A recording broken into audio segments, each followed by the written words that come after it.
Nice. Hit that like button. What?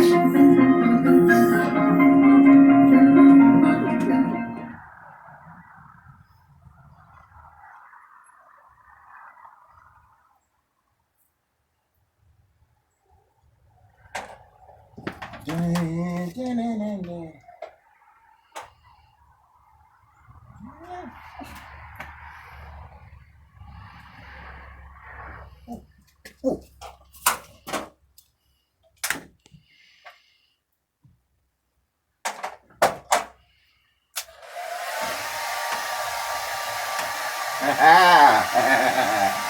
Yeah. This will do it. Oh, man. Come on. Zinc. Yeah. Ooh, copper. Yeah. Copper. Zinc. Hey, hon, how many months to spring? About 4, Dad.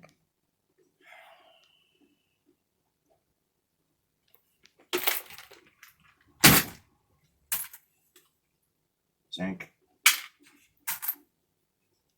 Copper. Oh, boy.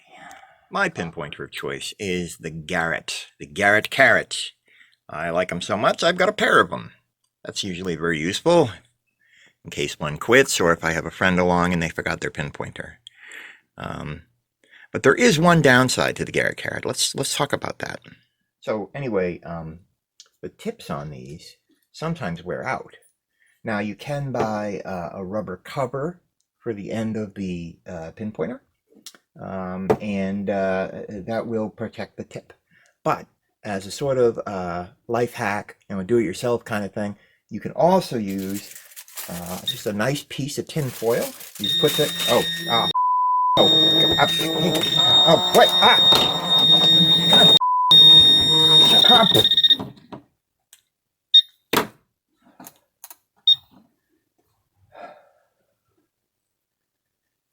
Can't put tin foil at the end of a. You can't put tin foil at the end of your pinpointer. Idiot. I wonder if aluminum foil would work. Well, I hope you enjoyed those bits. It was fun to do. Made my family laugh. I had to get some help from them when I was shooting some of them. But it's a serious question. What do we do in the off season? Most detectorists will do research. This is a good time to reach out to people to see if you can get on their land in the spring. You can research properties, try to find good places. You can clean your finds, sort and organize them, work on your trophy room or whatever. Read up on local history, and you can research gear and things like that. Talk to your metal detecting friends. Go to clubs, things like that. So, but yeah, a lot of it is just sort of, man, I wish spring would come. Some of us will also do coin roll hunting.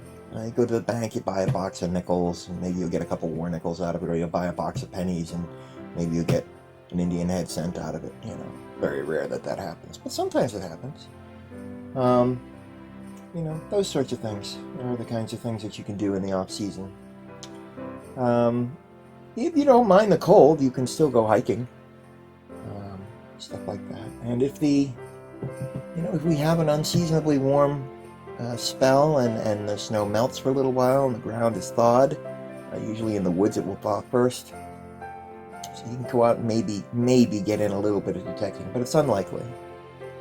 So this coming January, I'm going to be putting on a tiny little presentation for a historical society in the town where my mother used to live.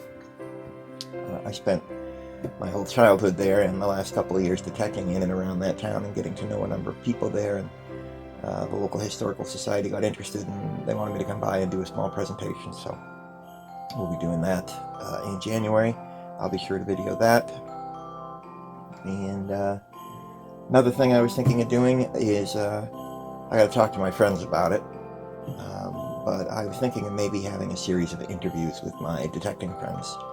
Get them on camera, get them to talk about what they like about the hobby, and get them to show their finds, pull together some of their best finds, and that way we can share them with you. I guess that's it. I did want to share one important research tool, but sadly this research tool is only if you, like me, are detectorists in Massachusetts. I don't know if other states have a similar tool available to the public. It's called the MassGIS ArcGIS Viewer. Have a look. There we go.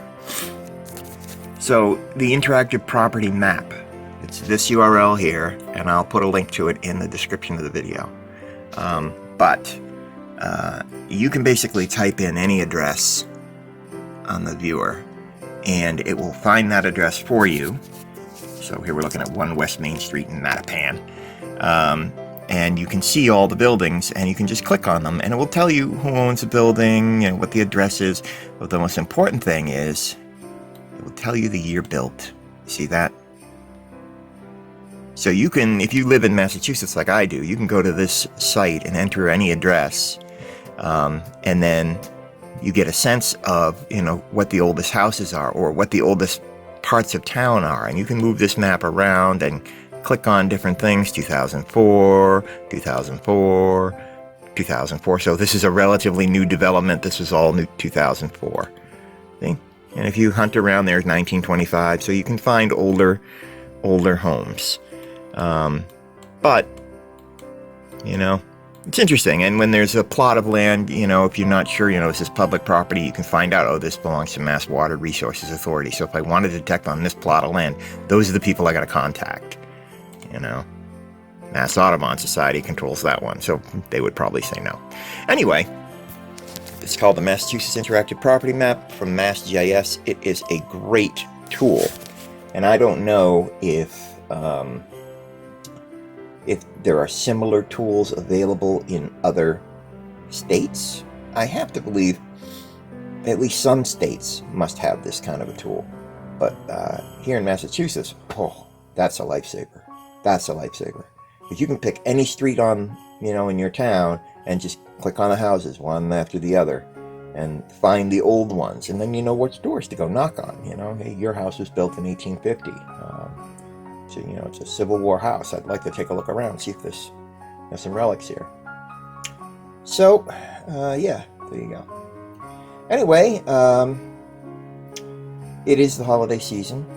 I'm not celebrating this year because I just lost my mom, but I know many people out there are, so I want to wish you all a Merry Christmas, Happy Hanukkah, Happy Kwanzaa, Happy Human Light, good Yule for the Wiccans out there, Happy Solstice, which just passed, and Happy Festivus for those of you who celebrate a Festivus for the rest of us. And Happy New Year. Happy Holidays. So much easier. Happy Holidays. Enjoy your holiday season. And I hope you've enjoyed this little funny episode of Chuck and Dirt. It's our bonus episode for the year. And I will probably just go out with a recap of finds from the year, just a series of photos. You've seen these all before, but just sort of ticking back over time, finds from our first hunt of this year up until the last hunt that you have seen. I have enough footage to get me out into around the end of January, and unfortunately at that point I'm out of footage. With my mom's passing, I couldn't get out much. I was taking care of her at the end. Spending a lot of time around the house there, couldn't get out, so just didn't get enough footage to get me all the way through winter, but we'll figure something out. Anyway, I guess that's it. I want to thank you for coming along with me on this journey. We're up to 78 and a half episodes now. It's really 80 episodes if you count the 2 half episodes, but it doesn't matter. and I'm still loving it. I'm still looking forward to going out again in the spring, and can't wait to bring you along on the next hunt. See you then. History awaits, man.